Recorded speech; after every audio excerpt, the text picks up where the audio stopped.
Last time, I remember a few more names.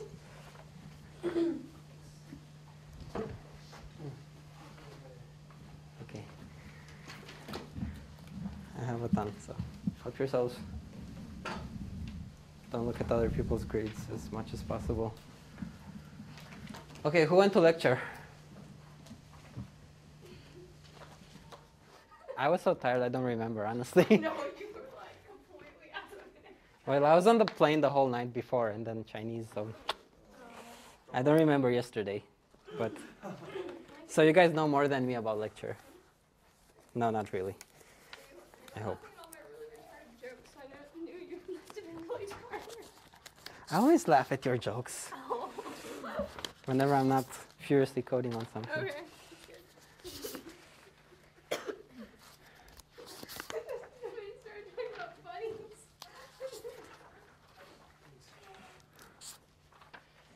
Those are good ones. Directed. I didn't read that. Nice. Yeah, so you have about 10 minutes to fill out these quizzes.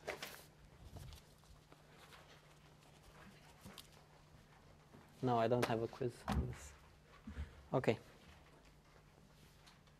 So who understood lecture? I mean, it's basically you put in a dictionary and then you save all your previous values that you return. Okay. Did you three who say you understood lecture, did you understand how we map from graphs to the new dynamic programming thing? What was that? Okay. Okay. Okay, so up until now we've been talking about shortest paths in graphs, and we've been talking about these game problems where you came up with a way to represent the state of a game as nodes in graphs, and then we drew edges between those vertices that represented states to represent moves that you can do in a game. It turns out you can solve a lot of problems this way, and you can do it without thinking of a graph at all. So we usually think of a graph, build a graph, then run dynamic programming. You can do better without building the graph. And the good part about that is that your code is smaller and it runs faster. The bad part about that, it is harder to understand. The dynamic programming code looks like black magic. And when we're going to give you dynamic programming problems on the final, you can't say, oh, we're going to build something and run the extra and get partial credit. You actually have to understand the magic and write the right formulas and hopefully get something that works. So we're going to spend all the time that we have left in the semester, I think, building up your intuition for how to build dynamic programming. So from lecture, dynamic programming is just a catchy name for problems, for optimization problems. So problems where you're trying to compute the minimum or the maximum of something. So let's start with a problem and then see how all the concepts in lecture relate to that. So this problem is called Crazy Eights, and we start out with a deck of cards randomly shuffled, and then some of the cards are pulled out. Did everyone see playing cards, poker cards? Does everyone know what they are, or do I have to define them? Does anyone need me to define poker cards? Let's put it that way. Okay, cool. So suppose we have a bunch of these. I don't know what crazy ace is, though. We'll get to that. Okay. It's an 8. I know what an 8 is, but I don't know how the game works. Okay, we'll get to. So let's see. 4 spades.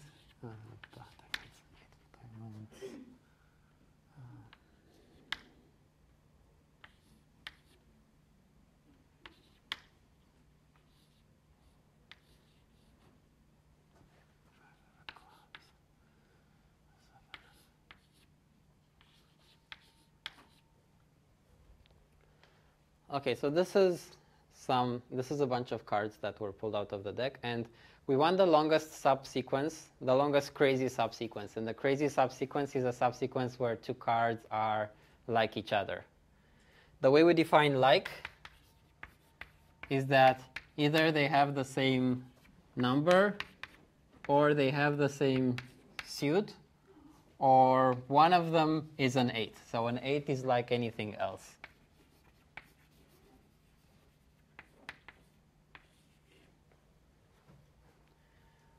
Okay, so 4 and 8, are they like each other? Yes. 8 and 5, are they like each other? Yep. Okay. 5 of hearts and 9 of diamonds, are they like each other? No. 5 of hearts and 7 of hearts, are they like each other? Yep. 5 of spades and 7 of hearts, like each other? No. Okay. So we have some cards that are like each other. We want the longest possible subsequence. What about 5 and 5? Like those are like each other. They're like each other, yeah. There are more cards that are like each other than the ones I drew here. For example, this guy is like everything else. Oh, we already drew that one. Okay, so how do we model this problem using graphs? So it's stuff that we know before the last lecture. Those could all be nodes. Okay, all the cards are nodes, that's good. And I want the longest path between what and what? One node and another. Okay. Yeah, the longest path in the graph. One trick to do this, to reduce it to a known problem, is to add a fake source. So this is a fake source, and it's going to connect to everything.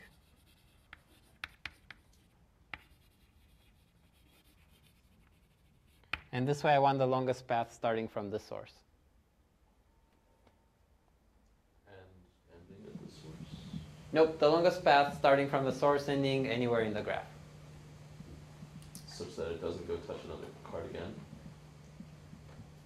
Yeah, so if I want the longest subsequence, that's a good question. How would the edges look like? Directed. Yep, directed. And which direction? Arbitrary direction.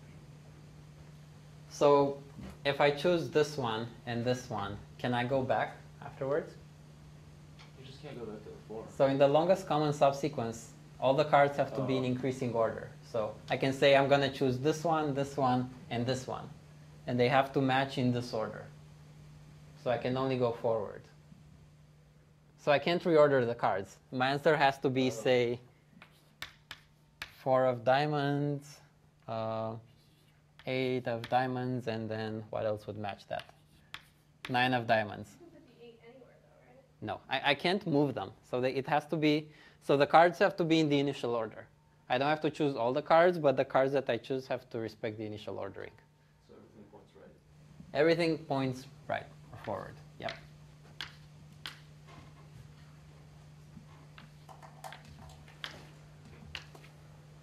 And I need one more edge from here to here. Oh, so you're saying in the game you get an initial order and you can't reorder them? Yep. What? Well, otherwise I can, if I have all the cards, I'm just going to order them. Well, that's the point, right? It's just, I was picturing more like you get a set of cards and you try to figure out. No. So that's a different game. That might be harder to solve, so let's stick with this one. Yes? Why is 8 similar to 7? Like 7? 8 is similar to anything. Okay. Just for the heck of it, these are the rules. Okay, so we have a graph and we want to compute the longest path. We do not have an algorithm to compute the longest path. We only have algorithms to compute shortest paths. So how do I deal with that? We had that in problem set 6. Make all weights negative because there's no cycles. So we're just... Okay, make the weights negative, and I guess these ones don't matter, but all these weights are going to be, instead of being 1, they're all going to be -1. Very good. And there are no cycles in this graph, so we know that the answer will be well defined. Okay, everyone with me so far? Happy nods? Yes? So what algorithm do I know that solves this problem? Bell and Ford. Good.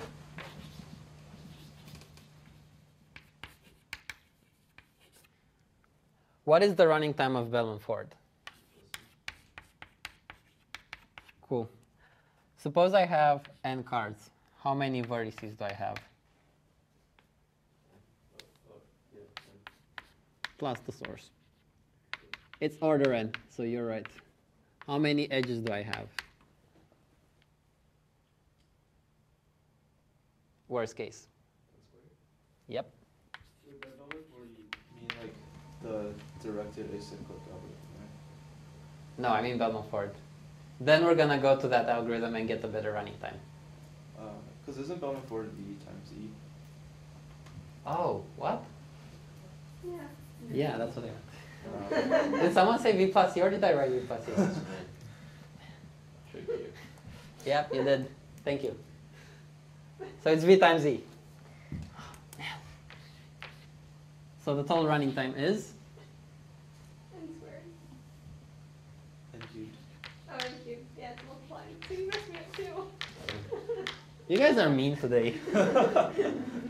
Okay, so N cubed applying Bellman-Ford. There is a better way of solving this problem, right? Directly the cyclic graph Bellman-Ford. So let's look at the directed acyclic graph, not the one that would be generated by this because that might be a bit messy. And let's try to compute shortest paths. S, A, B, C.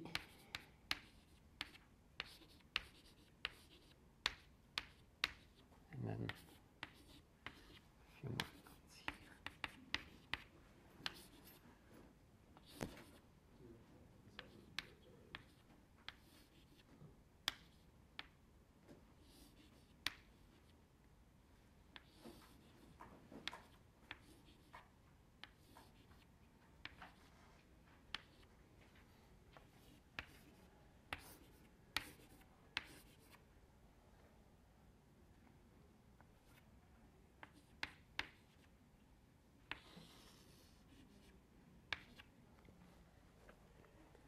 Okay, so let's see how we'd compute the shortest path in this graph. It's a cyclic, right? All the nodes are pointing, all the edges are pointing downwards. So let's try to compute them directly. I'm not going to write pseudocode first. I'm going to write the formulas, and that will get the intuition for it, and maybe write pseudocode. So what's the distance from the source to itself? 0. Good. The first ones are easy, so I'm going to do them myself. SA is 1, SB is 2, SC is 3. And of course, you guys get to do the hard ones. So the distance from S to D is what? How would I compute it? There's 2 paths to get to it. So. Okay. So I would want the shortest path from those, right? It's 4. Okay, so it's 4, and the formula for it is it's the minimum of 2 paths, right? S to B and then B to D. So one path is, SAD and SVD. Sad. wait, SA. So first there's a path from S to A and the edge A to D, and then there's a path from S to B and the weight from B to D, right? And I already know the values for SA and SB, so this is well defined. We can compute it right away. No recursion, no magic tricks. I mean, there's recursion, but there's no infinite recursion. Does this make sense? So in order to get to D, there are 2 edges pointing into D. One of them coming from A, one of them coming from B. So I can either get to A and take this edge, or get to B and take this edge. This is what the formulas are saying. How about SE? What's the formula? It's the min of 3 times. Okay.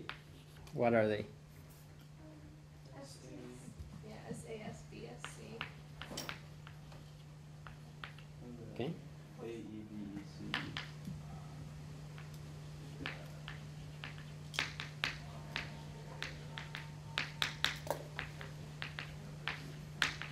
And the number?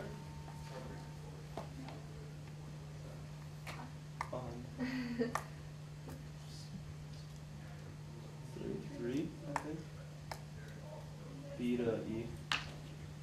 Okay. Yeah. F. Someone that hasn't spoken today, so that I can see that everyone gets it. Please. Yes. DSB Okay. plus WEF. Okay.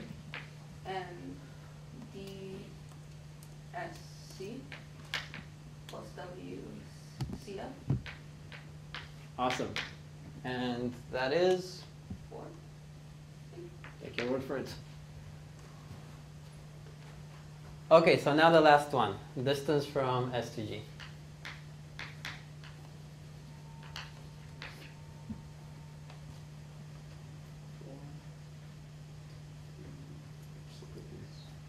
Wait, no. I think 4 is the.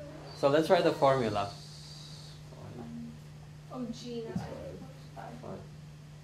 I. Okay, so let's write the formula to make sure that you guys are computing it in the fastest possible way for me. So S to D plus D to G. okay. Does anyone else? Is this the only path?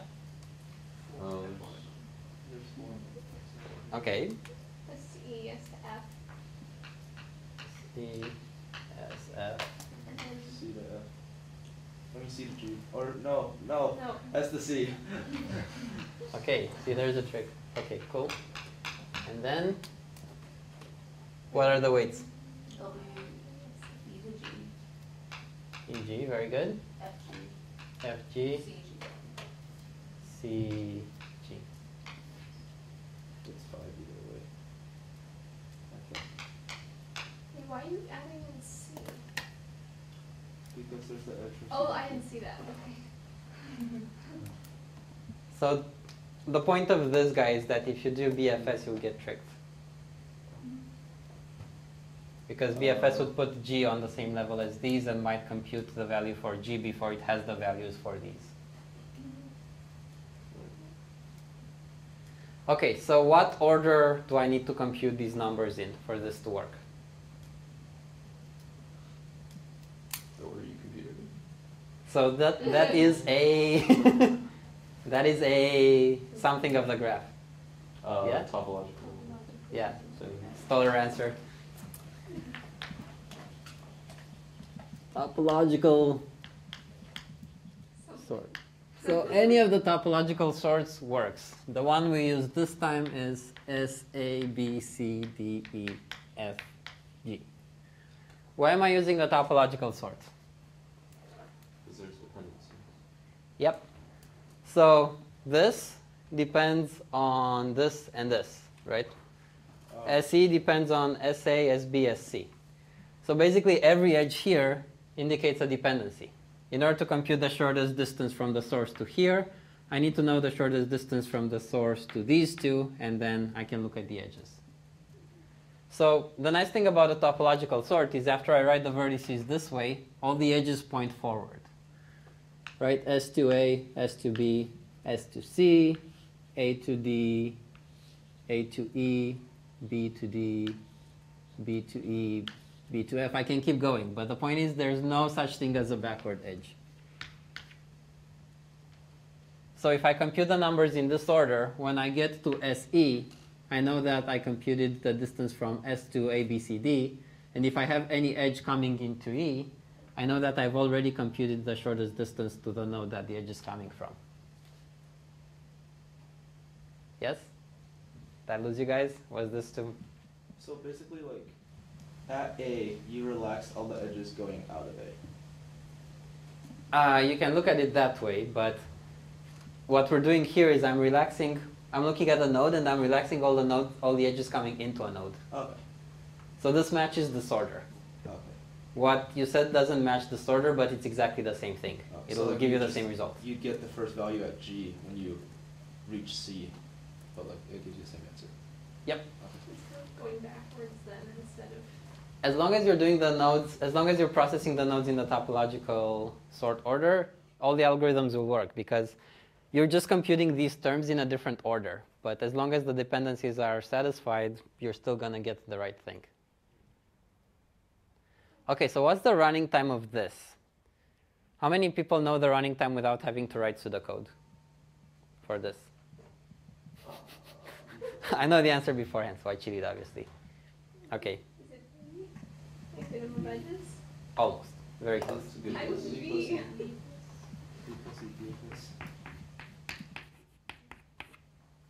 Halfway there. So it's the topological, so running time plus the running time for evaluating this. The running time for evaluating this is v plus e because you have every edge shows up exactly once in here. So you have e terms and you have v vertices. Even if you don't have any edge, you have to initialize the vertex. So that's why it's v plus e. Oh, it's also topological sort. So this is the order in which we process them. Yeah. So everything is v plus e. If we use this algorithm to solve this problem, what will the running time be? N? N squared. N plus. Oh, So yeah, it's plus v E. prime plus e prime, which is n squared plus, N. Plus E squared. fail, plus n squared, which is n squared. So by observing that this graph is acyclic, we have a better running time than Bellman-Ford. Even though we used exactly the same intuition that we used up until now. Model the problem as a graph, figure out what the edges are, run a shortest path algorithm. We have a better shortest path algorithm, which works for directed acyclic graphs, so we get a better running time. Okay, questions for what we did so far? Okay, so if we're going to run this on this graph here, then we would do the same thing, take each node and then relax the incoming edges. And Yeah. yeah. So what is the topological sort of this? So we did that. It's exactly the cards in the order that they're on the board, right? So in dynamic programming, we usually, the topological sort order is obvious. So the hard part is representing the state and figuring out what the dependencies are, so what the edges are. And after that, the topological sort usually comes, it's fairly straightforward.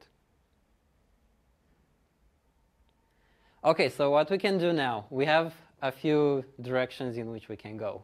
We can write the pseudocode for this.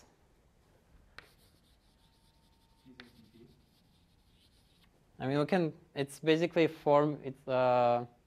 just we're going to write abstract things instead of this. So we're going to write one piece of pseudocode that evaluates these. So it's just generalizing this thing.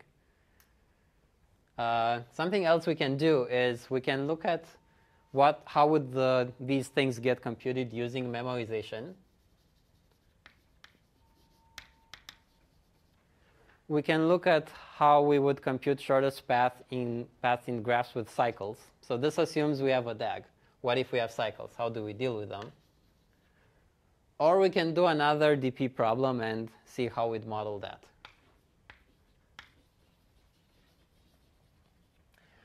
So votes, what do people want to see? I think we might have time for 2 things out of these 4. So everyone votes for 1, and we'll start with that. Sorry. DP problem? Okay, so 1 vote for DP problem. Yeah. Okay. Wait, will you get 2 or 1 votes? 1 vote. Okay, I'll stick with C.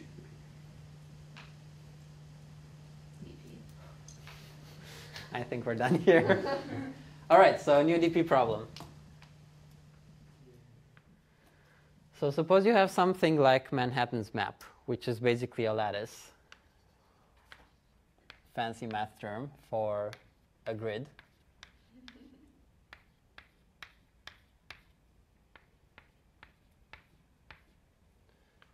And suppose you can only go forward and down. So all the streets are one way because they liked how people drive in San Francisco and decided they're going to do the same craziness.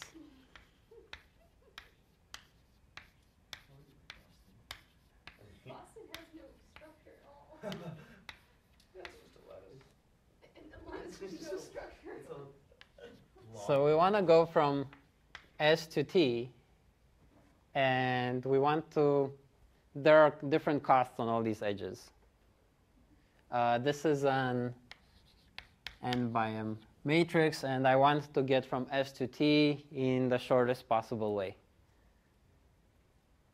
So, so let's model the problem, and then let's do recursion formulas and make it look like a DP instead of like a graph problem, because it might be too easy of a graph problem in hindsight. Yes.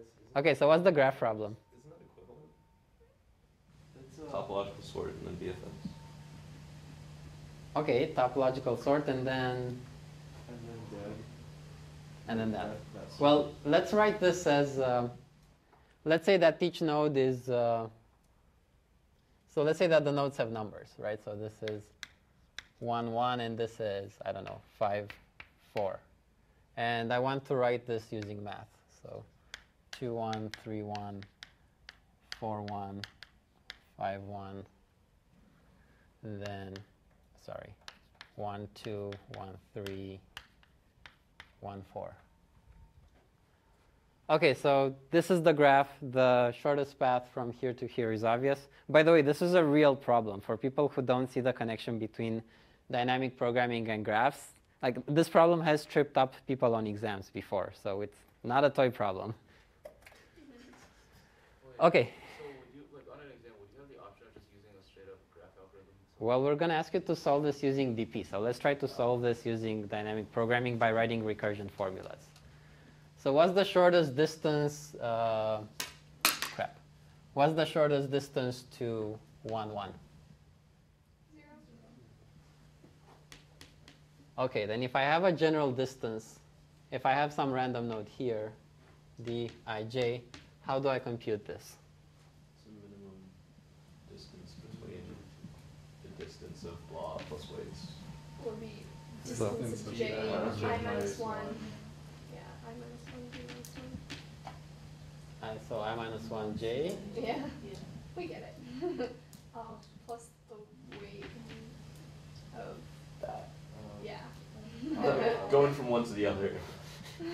Okay, so the weight from I minus 1j to ij. Okay, and?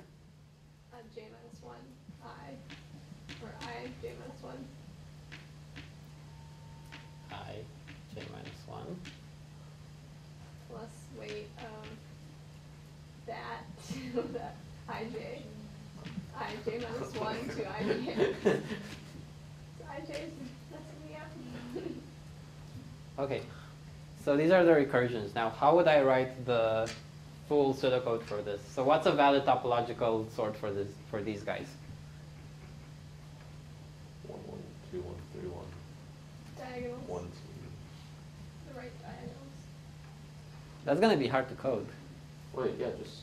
That's going to be easy to code. So I'm going to take your answer. Okay. What? I'm not going to take your answer because your answer is correct, but it's hard to code.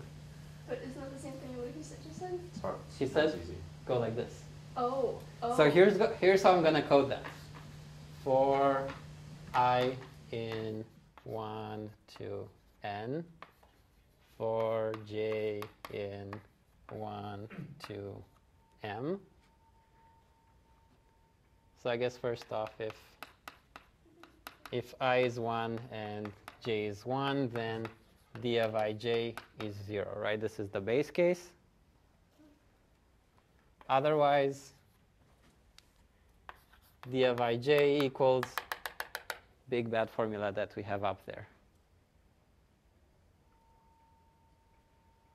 Okay, do we need anything else? DP.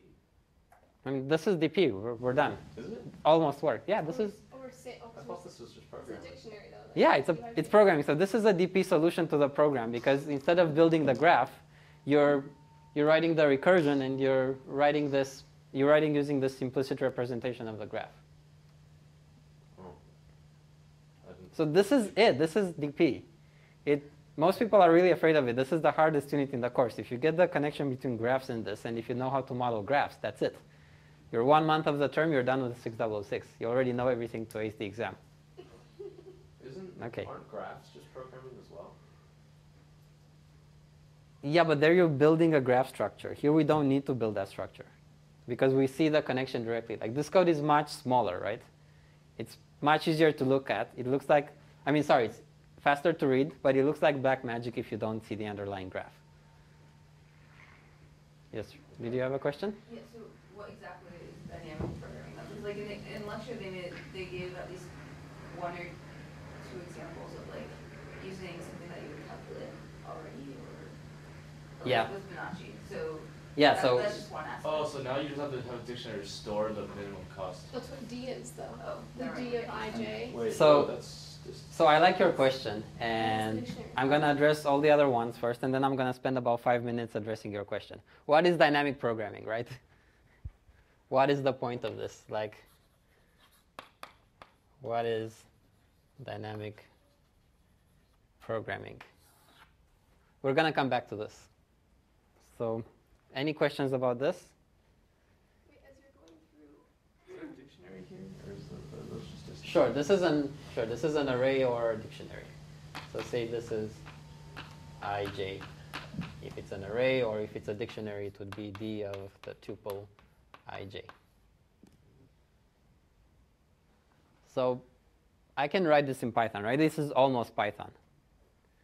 What am I missing? The if statement. For if it's inside. Yeah, so I have some boundary conditions, right? Because this guy would depend on this guy which is inside, and it would depend on this guy which doesn't exist. Oh, I wasn't. Okay, sure. So we need a few more ifs here for boundary conditions.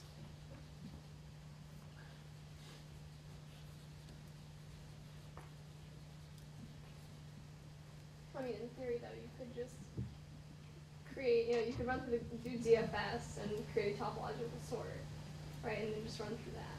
Yeah, but that's so much code to write. Look at this. This Yeah, I is know. 5 lines. Well, yeah, for this particular problem, it's 5 lines. But like, Well, for dynamic programming, the solutions are 5 to 10 lines in general. And the only hard thing in dynamic programming is figuring out what is the state going to be. So after you get used to them, after you solve 10 or 20, when people come out of programming contests and someone says, my solution is dynamic programming. Really? Wait, you can solve it that way? And he says, yeah, this is the state. And then everything else is obvious. Like, it's pretty easy to figure out everything else. The hard part is the state. So it's enough to say my solution is dynamic programming. This is my state. You guys are probably going to have to say a bit more than that on the exam, though. But this is the hard part. DP. Fine. No, you can't just say DP. You definitely need at least the state. that's the hard part. Okay. So So you're also missing an if statement for deciding stuff in the dictionary, though, right? for deciding if my key is already in the dictionary? Well, so aside from the boundary conditions here, if I compute this here, it depends on these two, right? Mm-hmm. Are they going to be in the dictionary? Not yet. Why? If I'm running this way, so if I'm computing all my values in this order, Oh. so first line 1, then line 2, then line Sure. 3, they're already going to be in the dictionary. So this is because I'm doing topological sort. You don't need memorization if you know the topological sort of the graph. You only need memorization if you don't. So why are we doing boundary conditions Because according to your loop, it's So- necessary. I'm doing a boundary condition because if I paste this in, if I paste this thing in, Yeah. then when I'm here, this is going to refer to this guy, which is fine. Oh, But it's J also minus going to 1. refer to 0, which doesn't exist. Cool. So the code might be a bit obfuscated by the boundary conditions, but it's 10 lines of code. It's pretty nice and straightforward. Okay, now what is dynamic programming? I like that question. So a key property, I don't think was mentioned in lecture, guys correct me if I'm wrong, is called optimal substructure. Does that ring a bell? Probably going to hear about it next time. So optimal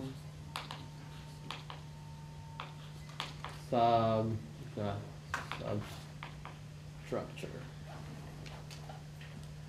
So the point of optimal substructure is, suppose I have a shortest path from S to G, right? I'm going to erase some of this.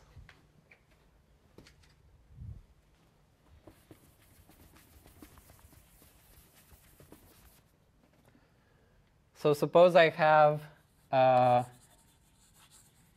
shortest path from S to G, and that path is called P. Now suppose this path goes through D. So the path from S to G is actually S making a path through D, and then there's another path going from D to G. this path over here, P1, P1 is guaranteed to be the shortest path, or a shortest path from S to D. So this is the big solution. It's optimal because we say it's the solution to the problem. This is a part of the solution. This part of the solution is optimal for this part of the problem. So the part of the problem is getting from S to D. The part of the solution, the part of the big optimal solution is optimal. So the small part of the big solution is optimal with respect to the small problem. So P1 has to be a shortest path from S to D. Do you guys want to see a proof by contradiction, or do you take my word for it? Does anyone want to? So intuitively, the idea is that if you had a better path here, say that path would be S3, then I could replace this, sorry, P3. I could replace this with P3, and I would have a better path overall. And that would contradict the fact that this is the best path. So this part of the path has to be a shortest path to get from S to D. So I've broken up my problem to get from S to G into saying I want to get from S to D, from S to E, or from S to F, and then cross one edge. And then the ways I get from S to D, from S to E, or from S to F have to be optimal. I've already encoded that here. And nobody asked me, yo, is this true? Can I take a longer path here and have a better solution? The answer is no. In some problems, the answer is yes. Those are not problems that you can solve with dynamic programming. If in your problems that's the case, you probably forgot to account for some part of the state. Wait, what kind of problems would those be where that wouldn't be true? Well, so remember the quiz problem with the gas stations, and if you don't account for the gas, if you do Dijkstra, then, well, guess what? Shortest path in the graph, if that doesn't account for gas stops, if you start accounting for the cost of refilling, this path might be longer than a path that goes like this. So it's longer in terms of road tolls, but has fewer or has cheaper gas stations on the way. So then there's no optimal substructure, and that's because you didn't account for the fuel state. Okay, probably not the best example. Sorry for bringing up painful memories. But the point is, usually when you have this with our problems, you didn't account for the state. All the problems that have that are solved with dynamic programming have this thing called optimal substructure, and this is sort of how it works. Okay, I have no idea how much time I have because my phone crashed, so can anyone help me? 5 minutes, 10 minutes? Sorry? Okay. What else do you guys want to see? Cycles? Let's go to the next photo. Okay. Okay, is everyone happy with cycles? Okay, almost everyone, so that's good enough. Okay, let's do cycles in 7 minutes.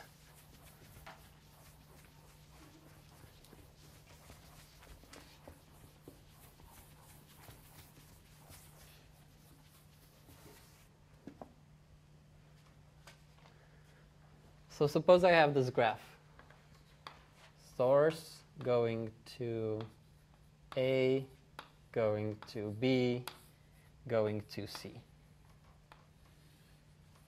And then the costs are 1, minus 1, 1, 1. Can I solve it using that method? Probably not. Let's try to write the recursion. Let's try to write the recursions to see what we get, the formulas. So DSA is minimum. Yeah, it's 1, but it's the minimum of DSS plus weight SA.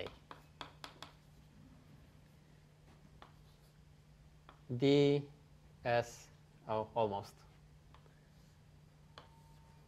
Actually, it's not 1. Light to E. You're confusing me again. There's one more edge that I have to account for. Oh. The SC plus, wait, I'm going to fail today, I'm tired. CA. Okay, so we accounted for both edges coming in now. DSB is minimum of DSA plus weight AB. DSC is minimum of DSB plus weight BC, right? And DSS is 0 because we promised that's how we start. Okay, now what if I try to evaluate these? Is there a sane order in which I can evaluate them? Nope. Let's see why. If I try to evaluate SA, this depends on CA, on SC. Which we don't have yet. SC is here. SC depends on SB. SB is here, and it depends on SA, which was. So we have this infinite recursion, right? They all depend on each other. There's a loop here. There's a negative cycle. Can't use this algorithm. It's a shame. What can we do instead? Kill the negative node and the negative weight path. Sorry? Can we just get rid of the negative weight path? No, that's the best edge. That's probably going to be part of a solution, right? Can we add 1 to all of the edges? That's still going to have a cycle. I still won't be able to run this. Oh yeah. Bellman forward. Bellman forward. That's not dynamic. Okay. Well, one way to do it is Bellman forward, right? Another way, which we went through last time, is to break the cycle. And the way we break the cycle is we add the path length into the equation. So I'm going to say that the distance from the source to, so I'm going to look at the distance from a source to some node, so the distance from a source to some node, as the distance from the source to some other node plus the edge weight. This is what I had before, right? Nothing new here. So DSV is the minimum over all the edges of DSU plus weight UV, right? Minimum over all UV that are edges. Right? This is the old stuff. Now we're going to say this instead. The distance from S to V using a path of length k is the minimum over all the edges of the distance from S to U using a path of what length? If this path is length k, so k edges, how many edges do I have here?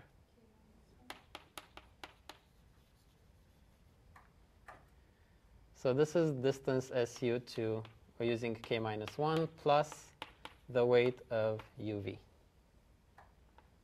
So what's the difference between the two? So this will always decrease. So I'm guaranteed that I will not have an infinite recursion. This is the magic that makes it work. Now, an equivalent way of looking at this is building a graph. That's what we've been doing so far. So let's build an equivalent graph to this. How do you know you won't have infinite loop if you keep doing? It's going to get to 0 eventually, right? So when k is 0, the distance from the source to itself is 0, but the distance from the source to any other node is infinity. Because from the source, you can't get to anywhere else in 0 edges. You can't teleport. So let's build a graph to get the intuition for this. This looks mathy. This looks too mathy. So at the first layer, you only have the source. You can only get from the source to itself by not crossing any edges. At level 1, you potentially have all the nodes. If the source is connected to everything, you might have all the nodes. So S1, A1, B1, C1. Where can you get from the source? To A.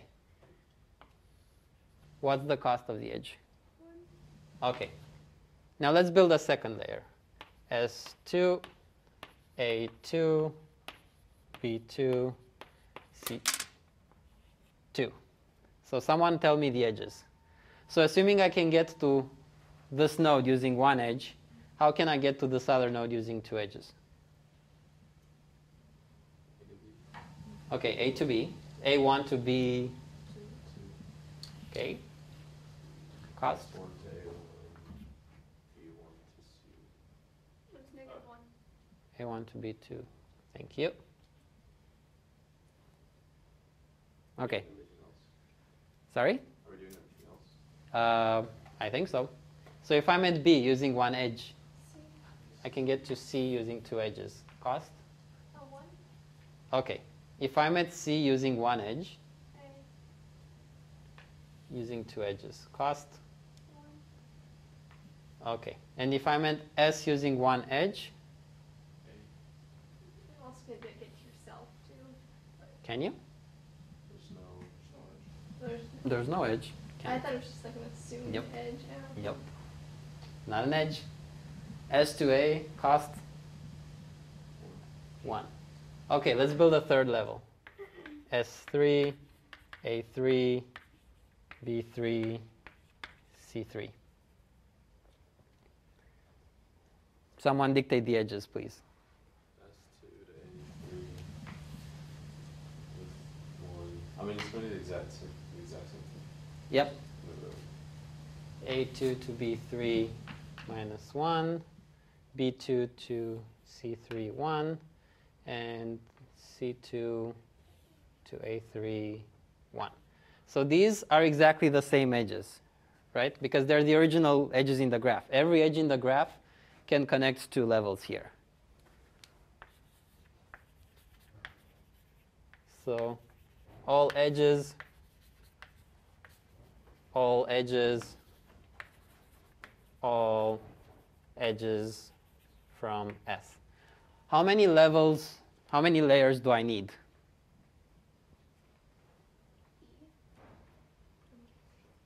Okay, pretty close. Let's try something smaller. Oh, that makes more sense. So what's the longest path in a graph? Graph of V vertices. What's the longest path? the numbers. The longest, shortest path? B minus 1. V minus 1. That's why Bellman-Ford has V minus 1 rounds, right? Oh. So a shortest path can't have a cycle. If it has a cycle, then it means it's an infinite cycle, so there's no solution. Shortest paths have no cycles. Therefore, even if they go through the entire graph, they're going to have V minus 1 edges. So I'm going to have V minus 1 layers.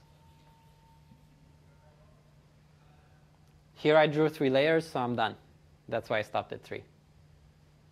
So let's see how many nodes and how many edges we're going to have if we do this transformation. V prime is? So how many times am I going to copy the graph? 3 times. So, Okay, and in general terms? V minus 1. B minus 1 times. Okay, so I'm going to copy the graph V minus 1 times, and then I'm going to add that one source, right?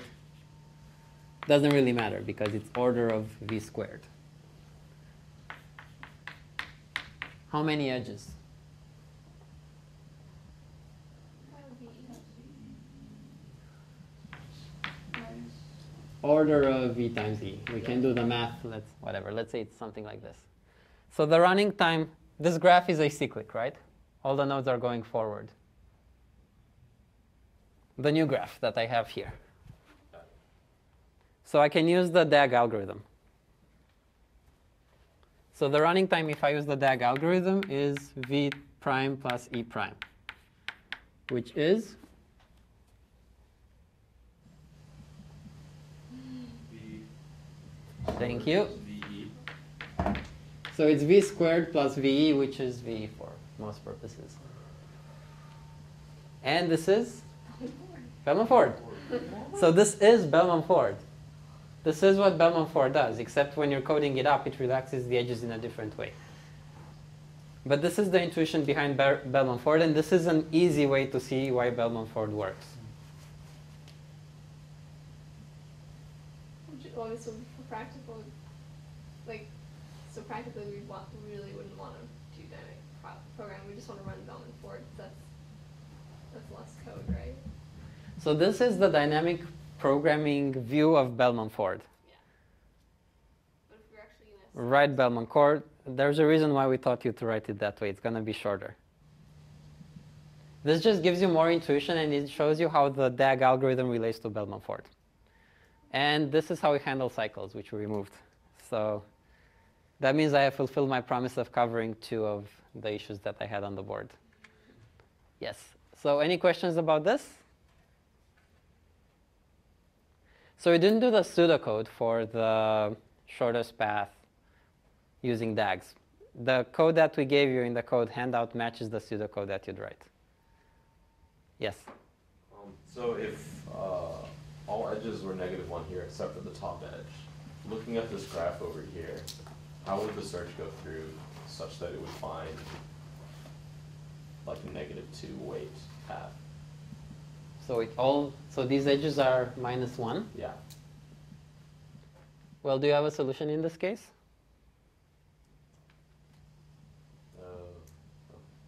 No. No. No solution. But you could have this, right? And expect the whole thing to work.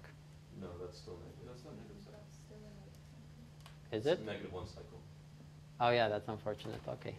Never mind. Has to be like this.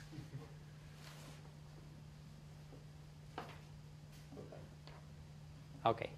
So there's really like also looking at the graph, there's only one actual path that you can take. Yep. Right? So if I go from S to C like this, S, A, B, C, this is going to be S0, A1, B2, C3. So all the paths go ahead. So what if I wanted to find the shortest path from S to B? Like in terms of actually running the algorithm, would it be S0, A1, B2, or S1, A2, B3? Okay, so if I actually want to read the shortest path, then the shortest path could have length 1, length 2, or length 3, right? I don't know. So I would have to look at all these. Oh, I see. So you just run it from S0 to any B, basically. So I run it. So the algorithm that we have there computes the path from one source to everything else. Okay. So I run it, it runs, computes all the shortest paths, and then I have to read these ones and get the smallest one. That's a good question. Thank you. Yeah, that is a detail that I left out. Thank you. So no more cycles.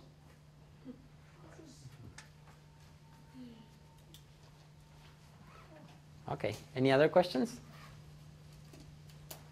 Yes. I'm still like on the initial problem. I've just got a bit of a disconnect when you were showing, when you were underlining stuff like DSA and stuff. It seemed to me that like in that case, when you're going forward, you're never going to stop because you're doing recursion, so you never have a beginning point almost. Effectively, if you're like, I don't know. If I So can do you mean phrase this here? well. Yeah. So in the DAG case, this is the beginning point. Right. If I go through the nodes in the topological sort order, then all I need is one beginning point, because everything else will refer back to that. There has to be a topological sort order, and the first node in that order is my source. All right. And if we have cycles, then the beginning conditions are here. So that's why I'm only drawing this vertex, because these are the vertices wouldn't be useful.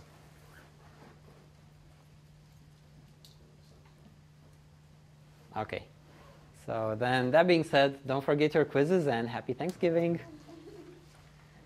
By the way, good job on the quiz, everyone. The results are really good, so good job.